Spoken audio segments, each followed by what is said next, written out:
Elon Musk is making massive power moves to assemble his very own AI Avengers, and the tech world is absolutely buzzing about what comes next.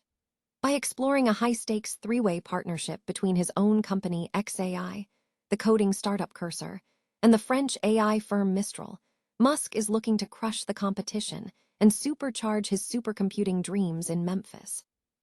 We are diving deep into why he is spending hundreds of millions of dollars to flip the script on industry giants like OpenAI and Anthropic. Your brand new iPhone deserves the best protection, and the iLune 3-pack screen protector plus 3-pack camera lens protector has you covered.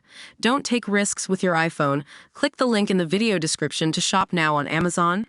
Shifting gears to the automotive world, Tesla CEO Elon Musk just dropped a bombshell regarding the future of the Tesla Roadster. During the latest earnings call, Musk declared that the Roadster will eventually be the only manually driven car left in the entire Tesla lineup. As the company pushes hard toward a total autonomous vehicle future, we are tracking why this legendary machine is being repositioned as a driver-focused relic in an increasingly self-driving world. It is a tough reality check for the Tesla energy business, as the latest earnings report reveals some surprising downward trends. While leadership is talking up the strong demand for Megapacks and the upcoming production of the Megapack 3 near Houston, the actual deployment numbers for their storage solutions have seen a significant double-digit decline. We are analyzing the friction between the bullish forecasts from the executive team and the cooling growth signals that have investors paying close attention. Finally, we are looking at the unprecedented rise of SpaceX and the concept of sovereignty as a service as Elon Musk continues to reshape global power structures. From the rapid expansion of the Starlink satellite constellation that now dominates the night sky to the strategic military application of the Starshield platform, Musk is effectively becoming a private arbiter of geopolitical conflicts. Is this the future of national infrastructure or a dangerous concentration of power? Stick around for the full breakdown and make sure to hit that like button, subscribe to the channel, and ring the bell so you never miss a single update. Ever wonder if the real-life Tony Stark is actually assembling his own version of the Avengers, but with code instead of capes? Elon Musk has never been one to play by the rules, and his latest moves at XAI prove that he is ready to shake up the artificial intelligence landscape in a massive way. We are talking about a potential power trio involving XAI, the French powerhouse Mistral, and the coding sensation Cursor. But why would Musk want to share the stage? It comes down to a classic battle of resources. Musk is currently building a massive supercomputer in Memphis, a project that has already swallowed hundreds of millions of dollars, and that kind of raw computing power is the holy grail for any rising AI startup. By bringing companies like Cursor into the fold, Musk isn't just buying software. He is securing a strategic edge to finally take the fight directly to OpenAI and Anthropic. It is a bold move, especially considering the internal churn at XAI lately. But for these startups, it is a chance to scale at a speed that would be impossible on their own. Of course, this isn't just about charity. The deal structure gives Musk plenty of flexibility, even including a massive $10 billion contingency clause that lets him keep his options open without committing to a full-scale acquisition just yet.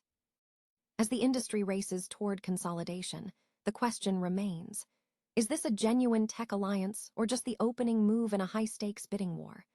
It is fascinating to watch, but remember, in the world of big tech, these alliances can be as fragile as they are lucrative. Do you think Musk can actually outpace the giants by building this ecosystem, or is the competition simply moving too fast to catch? Let me know your thoughts in the comments below. Hit that subscribe button for more deep dives into the AI wars. And remember, in the world of technology, yesterday's breakthrough is tomorrow's legacy. Ever wonder what the endgame looks like for the steering wheel? Well, Elon Musk just dropped a bombshell that might signal the beginning of the end for the traditional driver. During Tesla's latest earnings call, Musk declared that the long-awaited Roadster will eventually stand alone as the company's only manually driven car. His vision: a future lineup composed entirely of autonomous vehicles in all shapes and sizes. Of course, this is Musk we are talking about, so take the timeline with a grain of salt. The Roadster, which first teased us back in 2017, is supposedly debuting in a month or so, but don't hold your breath just yet. Elsewhere in the automotive world, the landscape is shifting fast. Hyundai is turning up the heat at the Nürburgring, teasing a high-performance powertrain that sounds suspiciously like a spicy turbocharged heart for the next Elantra, and meanwhile, Rivian is showing incredible resilience, pushing their R2 into production just days after a tornado tore through their factory. A massive win for the brand. From the superhero-inspired Project Endgame Speedster by Gunter works to the raw BMW-powered intensity of the new Morgan Supersport 400, the industry is firing on all cylinders. Even Volvo is seeing demand for the X60 blow past expectations, despite the shadow of industry-wide recalls like the one currently hitting Jaguar Land Rover. It is a wild time to be a car enthusiast, caught between the promise of a self-driving utopia and the raw thrill of internal combustion. Which side of the fence are you on? Do you want to be the pilot, or are you ready to let the software take the wheel? Let me know your thoughts in the comments, and if you enjoyed the Gearhead Deep Dive, hit that subscribe button for more updates from the downshift. After all, the road ahead is changing, but we are here to drive you through it. Is the sun setting on Tesla's energy dominance? For years, the Megapack has been the gold standard, but recent earnings reveal a sobering reality that even Elon Musk's signature optimism can't fully mask. We've been hearing a lot about Tesla's pivots toward humanoid robots and autonomous chips, but beneath the hype, the core energy business, a critical pillar of their long-term value, is hitting some major turbulence. Let's break down the numbers, because they tell a story that Wall Street is starting to get nervous about. Tesla just reported a 38% drop in energy deployments from Q4 to Q1, and even worse, a 15% decline compared to the same time last year. Now, executives are quick to blame the lumpy nature of these massive utility projects, pointing to construction timelines and seasonal shifts. But here is the reality check. While Tesla plays the waiting game, competitors like Sungrow and Jinko ESS are posting massive growth figures, aggressively chipping away at Tesla's market share. During the earnings call, CFO Vaibhav Taneja highlighted record gross margins of 39.5%, but he quickly added a disclaimer. That number was inflated by one-time tariff benefits.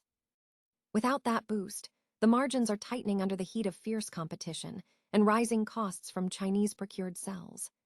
Even the residential solar sector, once a shining star for Tesla, feels stalled, forcing the company to pivot toward leasing models just to stay in the fight. It begs the question, is Tesla's energy empire losing its competitive edge, or is this just a momentary lull before the Megapack 3 hits the scene?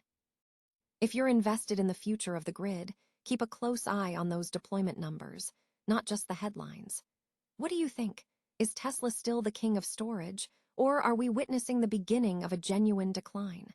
Let me know in the comments below, and don't forget to subscribe for more deep dives into the changing energy landscape. Ultimately, the grid of the future doesn't care about brand loyalty. It only cares about who can provide the most power for the lowest price.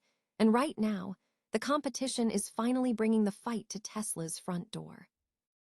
Back in 2003, a young Elon Musk stood on a stage at Stanford and declared that if the rules of the game prevent you from making progress, you don't just play by them, you fight them.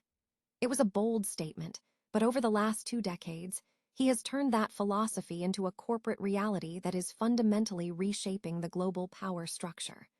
Welcome to the era of sovereignty as a service. SpaceX didn't just disrupt the aerospace industry by making rockets cheaper. It effectively privatized the heavens. By positioning himself as a government contractor with massive influence and minimal oversight, Musk has achieved something unprecedented. He hasn't just replaced government agencies. He's created a symbiotic fusion where the state now relies on his infrastructure to project power. When SpaceX successfully put the Falcon 1 into orbit, Musk rightly noted that space used to be a country thing, not a company thing. But today, the lines are completely blurred. Then came Starlink. By populating low Earth orbit with thousands of satellites, Musk has effectively turned the night sky into a proprietary digital highway. Think about it. If you look up at the stars tonight, there is a high probability that the moving light you see belongs to a private corporation. This mega constellation has become so essential that modern militaries are literally building their entire communications strategies around it. With the Starshield project, we are seeing the realization of a real-time, global surveillance and communication grid that makes traditional defense contractors look like relics of the past. But here is the dark side of this convenience. When a private individual controls the infrastructure of modern war, the rules of geopolitics change. We saw this in the conflict in Ukraine, where a single person's decision, or even a suspicion of their involvement, could dictate the success or failure of military maneuvers. Ronan Farrow put it best. There is almost no precedent for a civilian becoming the ultimate arbiter of a war between nations. When a Polish official questioned the reliability of his service, Musk's response was blunt and dismissive, reminding us that when you own the backbone of global communication, you don't need a seat in the UN to shape history. Muskism assumes that sovereignty is no longer just about territory or borders. It is about bandwidth, compute power, and orbital real estate. It is sovereignty as a subscription. If you need access, you pay the toll, and you agree to the terms of service set by a single man. The question we have to ask ourselves is whether we are comfortable living in a world where our fundamental ability to act, communicate, and defend ourselves relies on the whims of a private entity. Is this the innovation we signed up for, or have we handed the keys to the kingdom to someone who doesn't answer to the voters? What do you think? Is Musk a necessary architect of a new age, or have we accidentally built a system where democracy can be toggled on or off from a dashboard? Let us know your thoughts in the comments below, and don't forget to subscribe for more deep dives into the technologies shaping our future.